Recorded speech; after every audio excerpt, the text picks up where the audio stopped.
Something extraordinary just happened in American politics, and it has exposed one of the most transparent cover-ups we've ever witnessed. After months of desperate maneuvering, stonewalling, and backroom pressure campaigns, Mike Johnson, the Speaker of the House and Donald Trump's faithful enforcer, finally faced the moment he had been fighting tooth and nail to avoid. The vote on the Epstein Files discharge petition has arrived, and with it comes the absolute humiliation of both Mike Johnson and Donald Trump as they attempt to manage the fallout from decades of questionable associations that are now about to become public knowledge.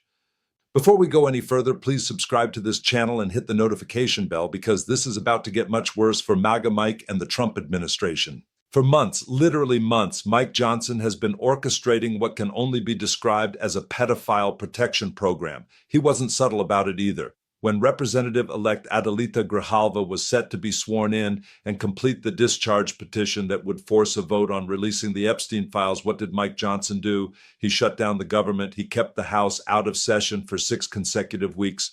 Federal employees were being forced to work without pay. Hundreds of thousands of people couldn't pay their rent, couldn't put food on their tables, and Mike Johnson, the Speaker of the United States House of Representatives, kept the chamber closed because he did not want to swear in one additional Democratic representative who would provide the 218th vote needed to trigger the discharge petition.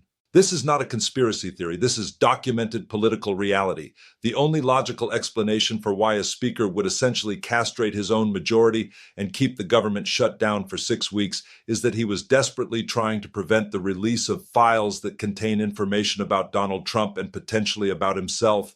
This is what protecting Trump looks like. This is what loyalty to Maga looks like, and the American people are watching it unfold in real time. But the panic didn't stop there. Once it became clear that the discharge petition was inevitable, that it was actually going to happen, Mike Johnson didn't just accept the vote. He began frantically searching for a way to kill the bill or at least water it down so severely that it would be useless. And the strategy he employed was absolutely cynical and absolutely transparent. Mike Johnson went to the microphone and claimed that he was concerned about victim privacy. He said the discharge petition was poorly drafted. He said it would fail to fully protect victim privacy and that it risks re-victimizing those who were trafficked and exploited. On the surface, this sounds reasonable. On the surface, this sounds like Mike Johnson is actually concerned about the people who suffered at Jeffrey Epstein's hands. But this is where the manipulation becomes crystal clear. Mike Johnson announced that he would only support the Epstein Files bill if it came with conditions. He wanted to work with the Senate. He wanted to insert what he explicitly called poison pills into the legislation, provisions designed to make the bill unworkable, to strip it of its power, to render it essentially toothless. He suggested an agreement in the Senate was a condition of his support. He said the bill was dangerous in the way it is drafted and that he needed certain fixes before he could allow Republicans to vote yes. Think about what this actually means. Mike Johnson was trying to use the suffering of Epstein's victims as a weapon to kill transparency. He was trying to leverage concern for victim privacy, a legitimate concern, by the way, as a cudgel to prevent the very documents that might expose what Donald Trump and his associates actually did. The discharge petition, which had been carefully drafted by Democrats and good government Republicans, actually does balance privacy concerns with the need for transparency. The bill protects victim identities. It includes provisions to shield sensitive information, but it also requires that the Department of Justice release the complete Epstein files to Congress and eventually to the American people. It's a reasonable compromise. It's a balanced approach that respects both privacy and the public's right to know. And Mike Johnson wanted to destroy it.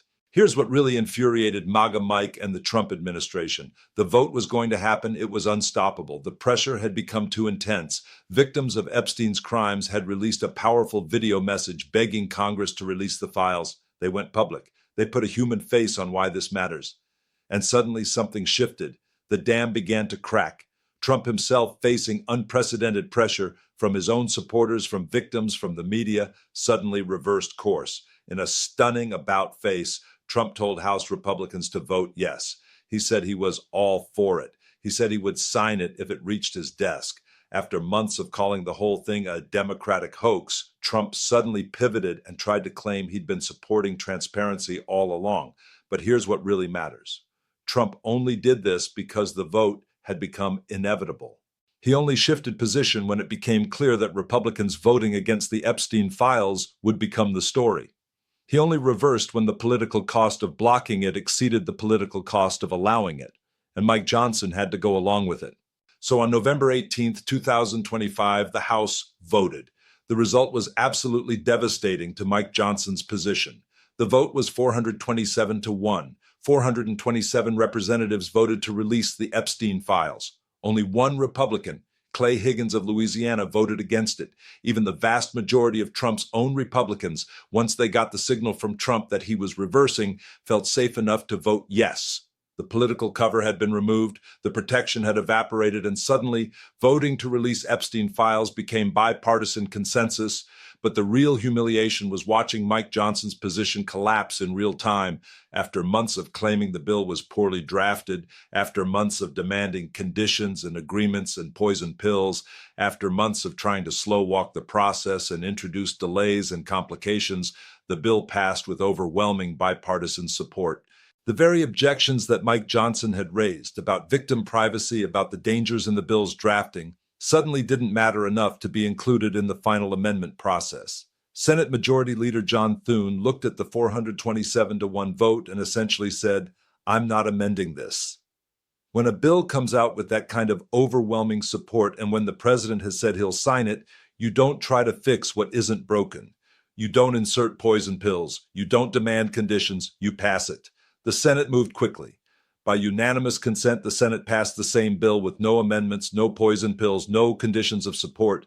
It was unanimous. Not a single senator objected. And suddenly, the bill was on its way to Trump's desk for his signature. And this is where the real panic set in. Because here's what Donald Trump actually is. He's a man who has spent decades cultivating relationships with the wealthy and powerful. Jeffrey Epstein was one of those people. They went to parties together. They hung out at Mar-a-Lago. They knew each other in ways that are now being documented in thousands of pages of emails released by the House Oversight Committee.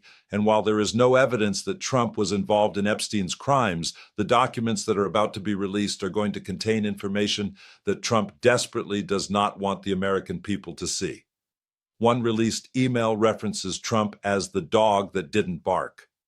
Another email indicates that Trump knew about victims and asked Epstein's girlfriend Ghislaine Maxwell to stop what was happening. A controversial birthday book from 2003 contains a note that Trump claims he didn't write, featuring crude language and a drawing.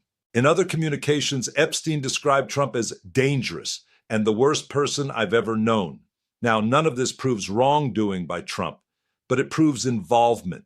It proves association. It proves that Trump knew more than he has admitted, and those documents are about to become public.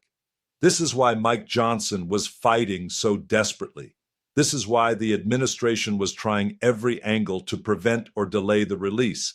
This is why Trump spent months calling the whole thing a hoax and attacking Republicans who supported transparency, because once those files are released, the narrative changes. Trump can no longer hide behind denial.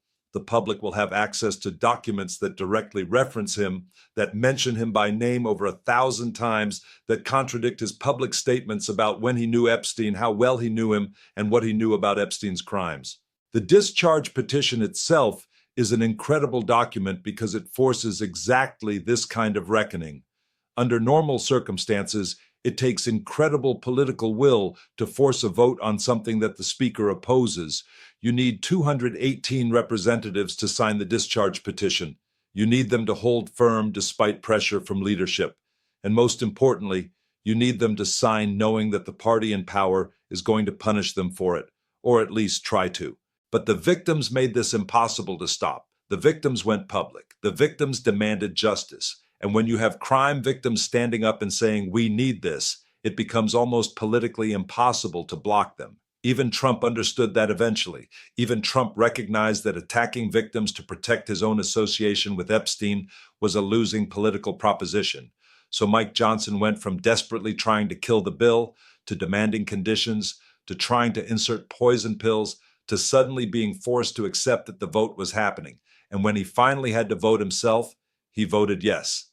After months of opposition, after months of claiming the bill was dangerous and poorly drafted, Mike Johnson cast his vote for the release of the Epstein files. That's humiliation. That's complete and utter defeat played out on the floor of the United States House of Representatives. But there's something deeper happening here that goes beyond just Mike Johnson's panic or Trump's desperation. What's happening is that the political system is finally being forced to acknowledge what many have suspected for years, that Trump has something to hide regarding his associations with Epstein, that his repeated denials and attacks on people trying to expose the truth have been transparent attempts at obstruction, that the hoax he kept referring to is actually a very real documentation of his involvement with a sex trafficker and his apparent knowledge of crimes. The Epstein files represent something more than just historical documentation. They represent a moment where the power to cover things up finally runs out. They represent a moment where even the President of the United States and the Speaker of the House cannot prevent transparency. They represent a moment where victims' voices finally matter more than the protection of powerful men. Donald Trump promised during his 2024 campaign that he would release the Epstein files. He made that a campaign promise. But once he took office, he immediately reversed course. His administration announced they would make no future public disclosures related to Epstein. His Department of Justice claimed there was no evidence to predicate an investigation against uncharged third parties. In other words, they were going to keep the files sealed. But Congress said no. The American people said no. The victims said no. And Mike Johnson, for all his desperate maneuvering, could not stop it. What we're witnessing is the collision between Trump's desire for secrecy and the Democratic demand for transparency. It's a collision that Trump is losing, and Mike Johnson's panic, his sweat, his frantic attempts to find some way to prevent or delay this vote, all of that is evidence of how terrified they are of what those files will reveal. The sad truth is that even now, even after the bill has passed both chambers with overwhelming bipartisan support, Trump could theoretically try to delay the actual release of the files. He could claim national security concerns. He could argue for privacy redactions. He could try to limit what actually gets released to Congress and to the public. But the political price for that would be enormous. After the entire House and Senate have voted to demand transparency, after victims have publicly appealed for the files to be released, after Mike Johnson has been forced to reverse his position and vote yes, any attempt by Trump to now suppress or delay the release would trigger a political firestorm that might actually break through the Maga protection normally afforded to this president. What we learned over these past months is something fundamental about how power works in America. We learned that sustained pressure from victims, from the media, from Congress can actually overwhelm even a speaker's desperate attempts to protect the president. We learned that there are limits to how much you can stonewalls when the pressure becomes too intense. Mike Johnson went from desperately shutting down the government to prevent a vote, to trying to poison the bill with conditions, to trying to amend it in the Senate, to finally, mercifully admitting defeat. He had to vote yes. He had to watch his position crumble. He had to witness the humiliation of being on the wrong side of a 427-1 vote on an issue where he had invested significant political capital. And that matters. That tells us something about the limits of Trump's power. That tells us that even loyalists like Mike Johnson cannot protect the president forever. At some point, the numbers get too big. At some point, the pressure gets too intense. And at that point, even the most dedicated Trump enforcer has to step aside and let the process unfold. The Epstein files will be released. The documents will become public. Trump's name will appear thousands of times in emails that he cannot explain away. His denials will be contradicted by his own written words and the words of his associates. The cover-up will be exposed not just as attempted obstruction, but as a conscious political strategy to protect one man's reputation at the expense of transparency and justice.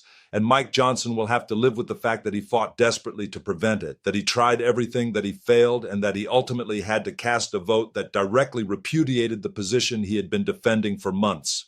This is what panic looks like when it meets reality. This is what happens when the systems of power designed to protect presidents finally encounter their limits. This is what the collapse of a cover-up looks like when it's forced into the light. The vote has arrived. Mike Johnson got the vote he desperately didn't want, and he lost. Now it's time to see what those files actually contain.